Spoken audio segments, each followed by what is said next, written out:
ആത്മമിത്രം ആത്മമിത്രം യേശുയൻ ആത്മമിത്രം. ദൈവത്തിൻ്റെ വിലയേറിയ നാമം എന്നും എന്നേക്കും വാഴ്ത്തപ്പെടുമാറാകട്ടെ.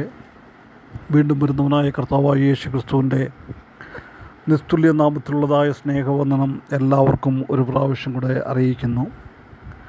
ദൈവത്തിൻ്റെ അളവറ്റ കൃപയാൽ ഈ പ്രഭാതത്തിങ്കൽ ഈ പ്രഭാത ധ്യാന ചിന്തയോടുള്ള ബന്ധത്തിൽ അല്പസമയം വന്ന് ദൈവവചനത്തിൽ നിന്ന് ചില ധ്യാന ചിന്തകൾ പങ്കിടുവാൻ ദൈവം തന്ന സാവകാശത്തെ ഓർത്ത് ദൈവത്തെ സ്തുതിക്കുന്നു.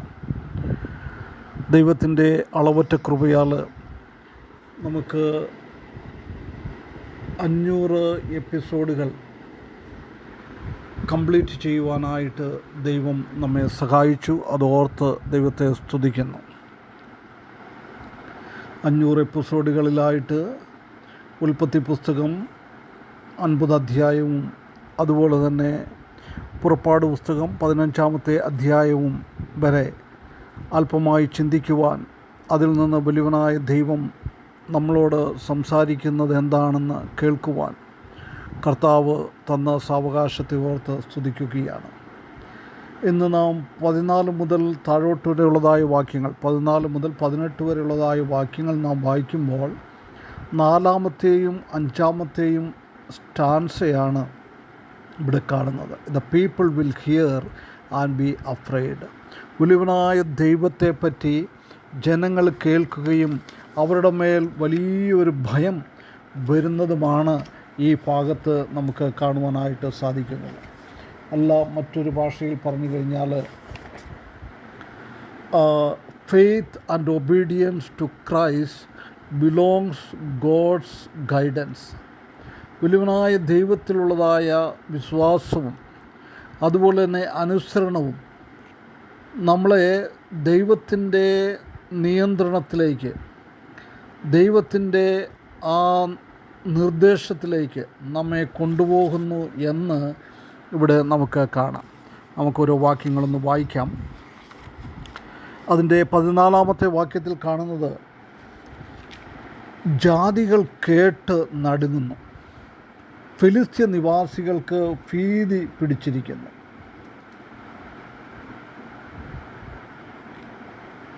ജാതികൾ കേട്ട് നടുങ്ങുന്നു, ഫിലിസ്ത്യ നിവാസികൾക്ക് ഭീതി പിടിച്ചിരിക്കുന്നു. ഈ വലിയ അത്ഭുതം കേട്ടവരൊക്കെ നടുങ്ങുകയാണ്, ഭയപ്പെടുകയാണ്. ഒരിക്കലും ഇങ്ങനെയുള്ളതായൊരു സംഭവം ആർക്കും സ്വപ്നത്തിൽ പോലും കാണുവാനായിട്ട് സാധിക്കുകയില്ല. അപ്പോൾ ദൈവത്തിൻ്റെ അത്ഭുത പ്രവർത്തനങ്ങളെ പറ്റി കേട്ട് കഴിയുന്നിടത്തൊക്കെ അവർക്ക് വലിയ വിറയലും അതുപോലെ തന്നെ നടുക്കവും ഭീതിയും ഒക്കെ ഉണ്ടായി. 15-ാമത്തെ വാക്യത്തിൽ കാണുന്നത്, ഏദോമിയ പ്രഭുക്കന്മാർ ഭ്രമിച്ചു,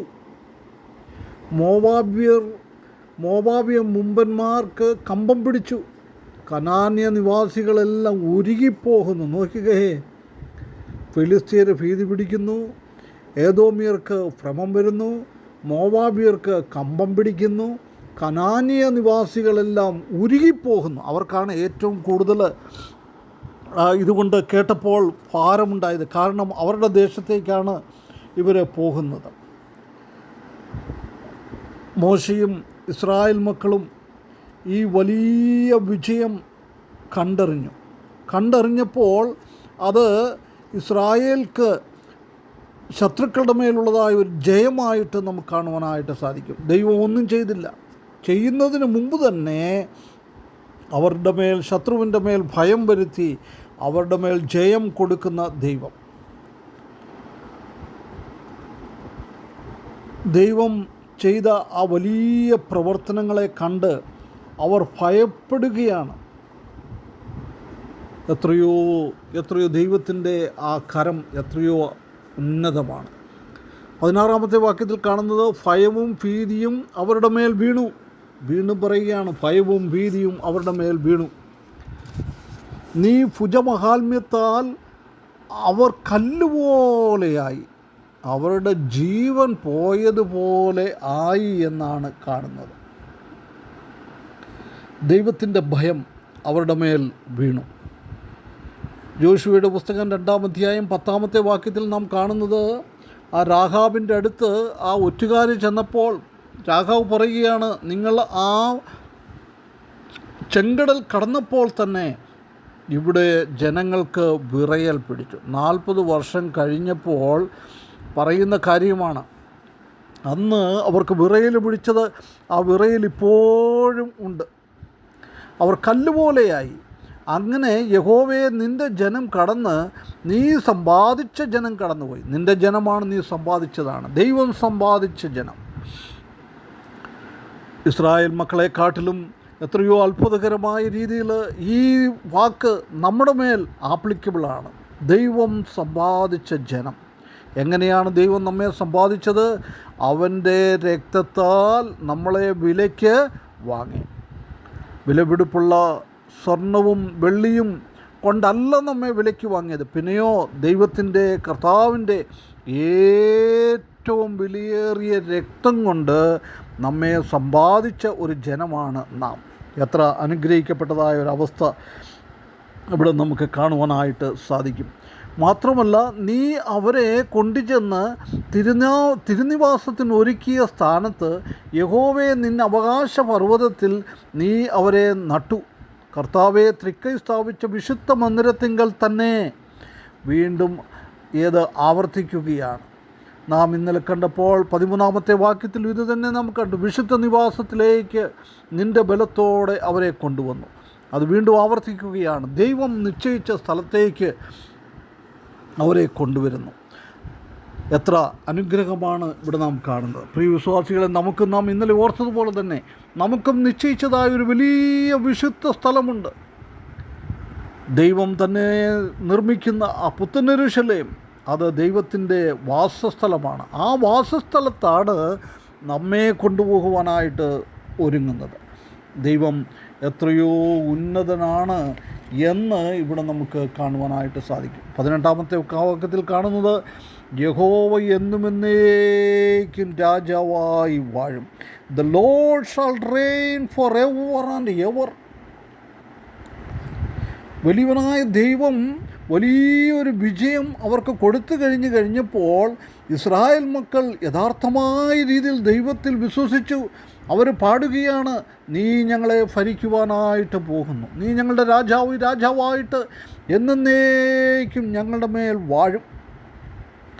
ആ വലിയ വിജയം കണ്ടപ്പോൾ വലിയവനായ ദൈവത്തിൻ്റെ സന്നിധിയിൽ അവർ തന്നെത്താൻ സമർപ്പിച്ച് ഈ കടൽക്കരയിൽ വെച്ച് അവർ പാടുകയാണ്. എന്നാൽ നമുക്കറിയാം, വളരെ നിർഭാഗ്യമെന്ന് പറയട്ടെ, ഇസ്രായേൽ മക്കൾക്ക് അവർ അന്ന് പറഞ്ഞതായ കാര്യങ്ങൾ എന്നേക്കും അവരുടെ ജീവിതത്തിൽ അത് അന്വർത്ഥമാകുവാൻ സാധിച്ചില്ല. കാരണം അവർ ബിംബങ്ങളെയും വിഗ്രഹങ്ങളെയും അന്യദൈവങ്ങളെയും ഒക്കെ സേവിച്ച് ദൈവത്തിന് വിപരീതമായിട്ട് പ്രവർത്തിക്കുന്നവരെ നമുക്ക് കാണുവാനായിട്ട് സാധിക്കും.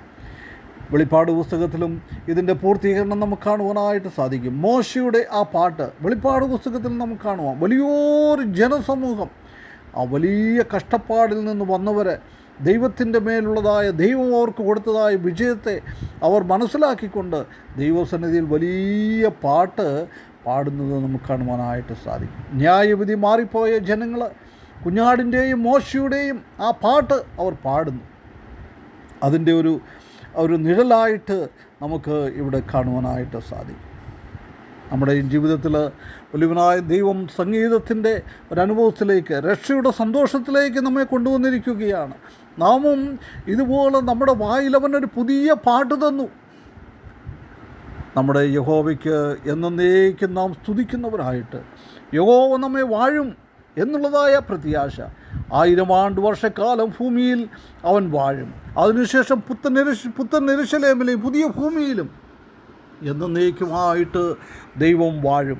അതിൻ്റെ ഒരു പ്രതീക്ഷയോടുകൂടെ, പ്രത്യാശയോടുകൂടെ നമുക്ക് ജീവിക്കുവാൻ ദൈവത്തെ മഹത്വപ്പെടുത്തിക്കൊണ്ട്, നമ്മുടെ ദൈവത്തെ പറ്റി മറ്റുള്ളവർ കേൾക്കുമ്പോൾ അവർ നടുങ്ങത്തക്ക രീതിയിൽ നാം ദൈവത്തിൻ്റെ അത്ഭുതങ്ങൾ കണ്ട് മറ്റുള്ളവർക്ക് അത് പറഞ്ഞു കൊടുത്ത് ആ വലിയൊരു അവസ്ഥയിലേക്ക് പോകുവാൻ ഈ വചന മുഖാന്തരം വലിയവനായ ദൈവം നമ്മെ സഹായിക്കട്ടെ. അവൻ്റെ വിലയേറിയ നാമം എന്നും എന്നേക്കും വാഴ്ത്തപ്പെടുമാറാകട്ടെ. ആത്മമിത്രം ആത്മമിത്രം യേശു